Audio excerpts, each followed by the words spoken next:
Yeah. What is it?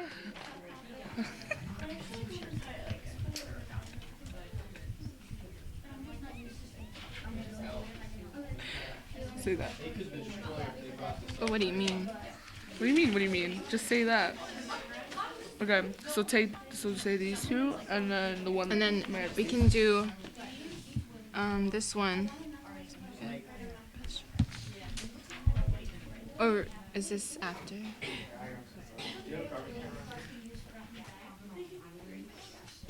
Okay, I can say this No, one. because This they're making different. You know how we're making different points because we don't have the exact same thing as what we did.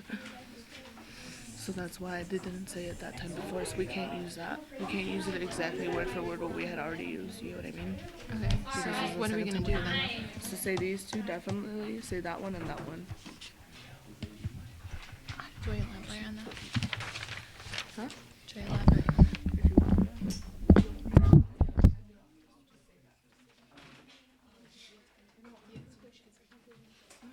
If you want. Yeah. Good? Alright.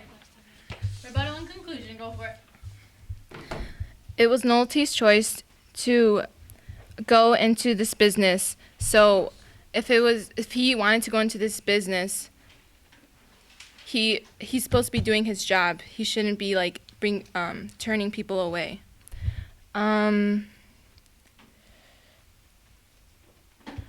when you guys said about the outcome could have been better if he had done the operation. And when you said that he did all he could, he didn't do all he could because he could have done the surgery. That is all he could have done. And there is no price on human life.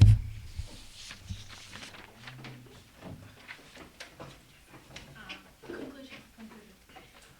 Christiana, you gotta read your conclusion. Oh, yeah.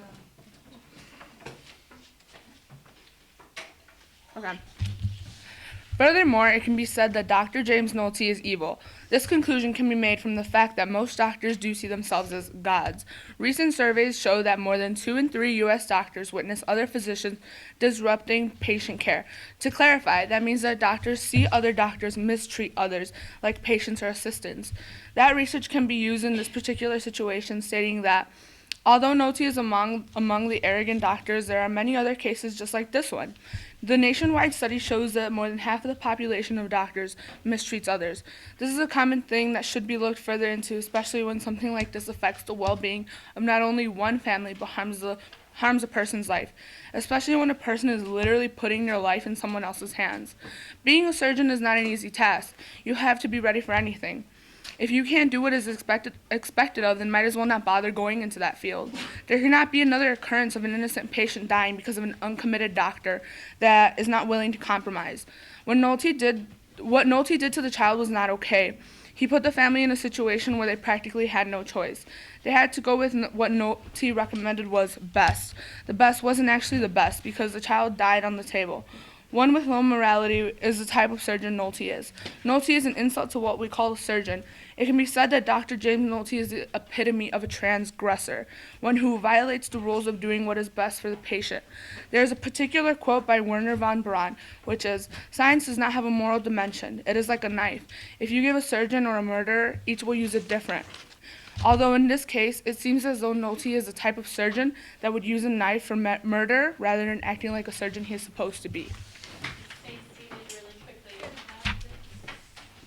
So Dr. Notte is a self-prof and he works for himself. He is paying for his own materials and his location. He does not work for a company, he works for himself, so he needs to pay his own bills. He does not just have to pay for himself, he needs the money to pay for his workers. If he lowers the prices for the customers, then he will have to lower the amount of workers that he's able to obtain. If he does, the college road told him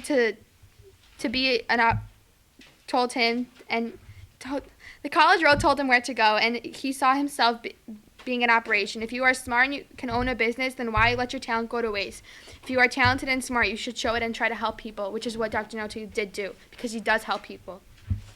They could have just went to the hospital, and the parents of the daughter could have just went to the hospital if they found and found something in the hospital, because the hospital has connections to everything. If it was really a life-threatening emergency, they would have rushed and found help, because the hospital does have connections through a lot of different areas. Okay, conclusion. Does it make you evil to show no mercy, to be proud of yourself, and have your accomplishments be something you work for day and night? If that describes evil, then Dr. Nolte is an evil man. No argument there. But if evil is described as malicious, dishonesty, and villainous, then how is it possible for someone whose job it is to help people be malicious?